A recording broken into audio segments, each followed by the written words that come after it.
अस्सलाम वालेकुम एवरीवन। आज की वीडियो में हमने देखना है कि आप किस तरह से इमेजेस को यूज़ करते हैं लारावेल के अंदर।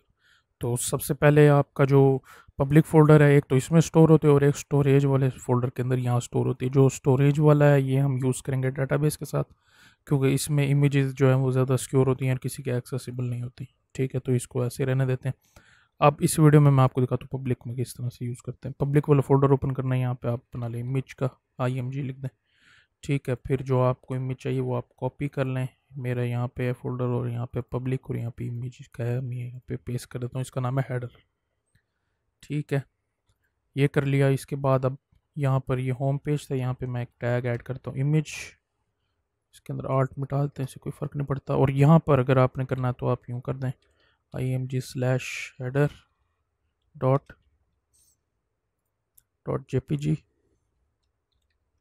ठीक है, इसको सेव कर दें, इसको रिफ़्रेश करें तो यहाँ पे ये इमेज आ गई। ठीक है, एक तो है ये वाला तरीका। एक है कि आप इसको यूं करें कलिब्रेसिस एसेट, और इसके अंदर यहाँ पे ये लिखा आ रहा है इमेज, इमेज के अंदर हेडर डॉट जेपीजी। ठीक है, इस तरीके से करेंगे। इसके अंदर ये एक्सेस अटैक से सेफ रहता है, तो आप इसको करली ब्रेसिस के अंदर ही लिखते हैं।